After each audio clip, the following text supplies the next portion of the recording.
Oke, siap Bolengen. Ya, Bang Maci, ada agenda apa hari ini Bang Maci di Polres Jakarta Timur, Maci?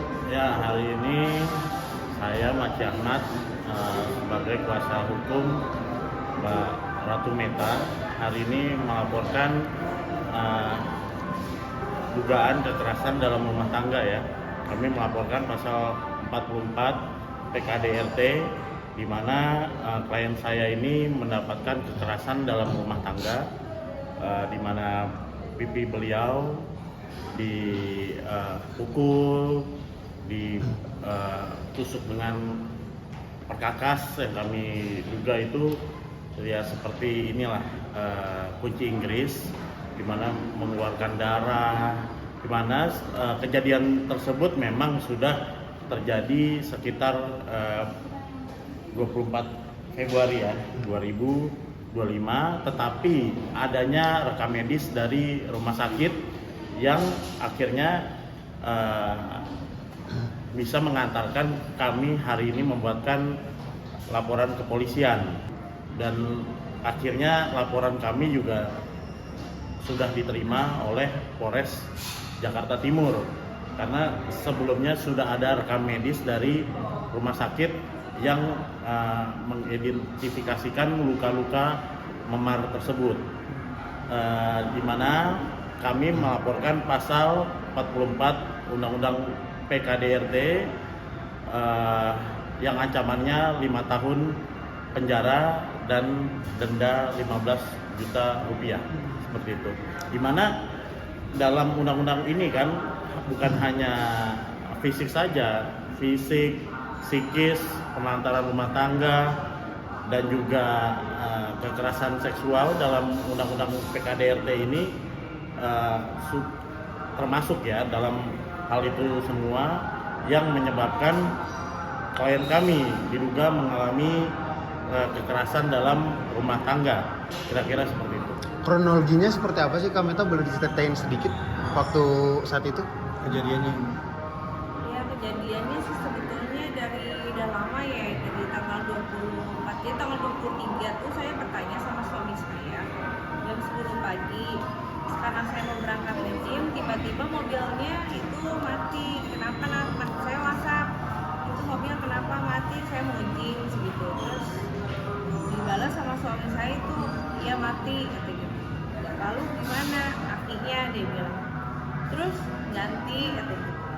Oh ya udah, saya nunggu dong dari sampai besoknya dan sampai malam nggak diganti-ganti, dan akhirnya saya punya inisiatif sendiri. Pagi-pagi jam 7 itu saya nyari di Google customer service yang 24 jam lah ya. Akhirnya saya nemu udah paling atas, saya nemu, saya WhatsApp, saya mau pasang aki. Lalu si ini datang, si teknisinya datang ke rumah. Terus itu kata siapa, akinya mati, kata suami. Udah dicek, oh iya udah mau habis, bla bla bla bla. Terus udah semua dipasang di starter ya, di starter. Terus suami saya keluar, kenapa ini?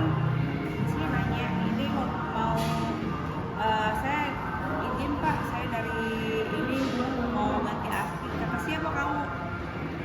Kata ibu, katanya. Kamu mau nipu istri saya, katanya. Gitu dia ngomong, katanya. Emang ya saya tolol-tololin waktu itu depan teknisinya. Istri saya memang kan bego, sering dibego-begoin orang kayak gitu. Saya sebetulnya udah nggak terima tuh, saya udah pengen teriak, cuma saya masih diam. Akhirnya mas, karena udah dipasang, saya sudah bayar. Pas saya sudah bayar sama tukang teknisinya, mas pulang deh. Masnya akhirnya masuk pulang. Udah kamu nggak usah bawa mobil saya mau pakai lah, saya ganti, saya bayar, makanya saya mau pakai. Kenapa jadi kamu yang mau pakai? Enggak, saya mau pakai itu mobilnya. Dia tuh saya nggak terima kan, karena dia juga emosi. Enggak, kalau kayak gitu saya mau meretelin nih mobilnya, sambil dia bawa kunci. Kamu ya, saya bilang, kamu tuh nggak punya intelek banget kayak gitu. Marah-marah kayak gitu. Terus kenapa? Sebetulnya saya sampai berdarah, saya nggak terima. Terus udah tuh dari situ udah baku hantam gitu. Bang, ini kan jatuhnya masih suami istri ya bang ya? Iya. Suami istri kan.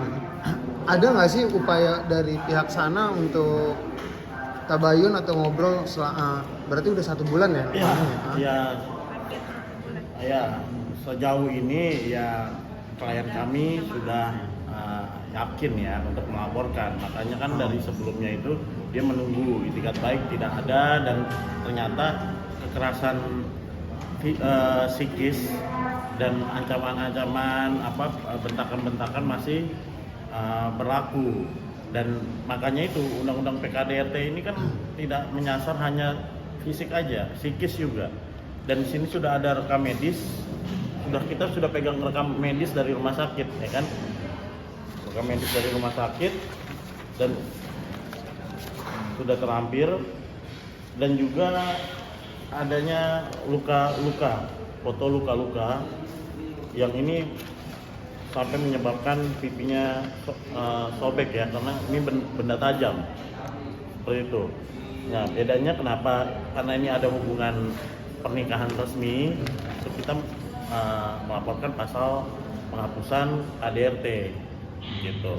Kalau misalnya tidak ada hubungan resmi, kita akan memasukkan pasal undang-undang ini ya, 351 ya, KUHP seperti itu.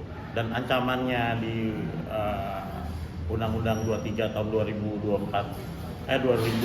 mengenai PKDRT ini ancamannya lebih tinggi dari KUHP.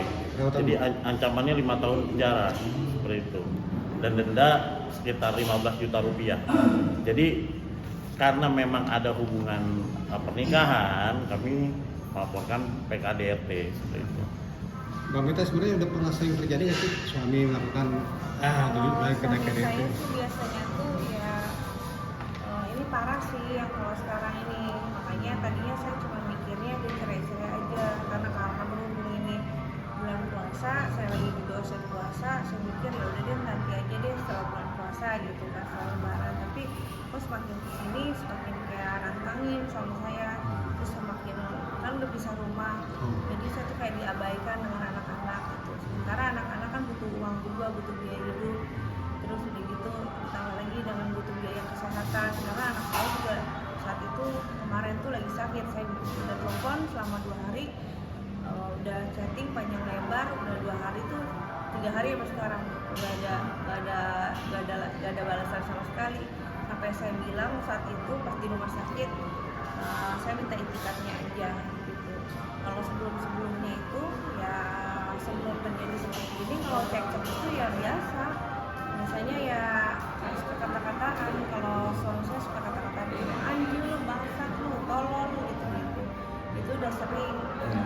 Makanya suami saya kalau kayak kata kayak gitu, dia sih biasa. Kalau saya kan namanya saya tinggal dulu di kampung kali ya, Sunda, jadi kalau dengar kayak gitu kan kaget, padahal udah kasih tahu dari sebelumnya jangan kasar-kasar begini, dia susah sulit kalau udah mata kayak gitu. Dan menambahkan di sini, saudara terlapor berinisial YRV ini melakukannya itu di depan anaknya masih balita dan masih bayi, dan itu juga ada pengasuhnya juga mendengar, dan ada saksi-saksinya pula. Jadi saya rasa ini sangat-sangat perbuatan yang tidak manusiawi ya, di depan anak, di depan pengasuh, bahkan anaknya pun masih kecil-kecil gitu loh, masih balita, masih bayi. Itu tidak patut dicontoh lah. Dan habis dari kejadian itu tidak ada rasa penyesalan, masih psikis klien kami masih terus ditekan lah seperti itu, tidak ada rasa bersalah, diduga tidak ada rasa bersalah, dan terus berkejadian terus-menerus. Akhirnya klien kami sudah mantap dan akhirnya melaporkan di Polres Jakarta Timur.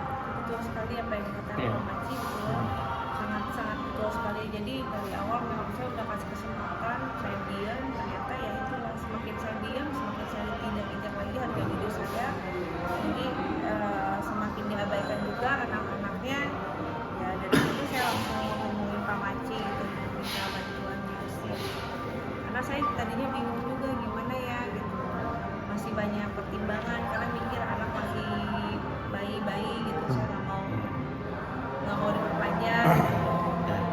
Ya, udah, jadi Cukup masuk video. LP. Belum, gimana? LP. Yes.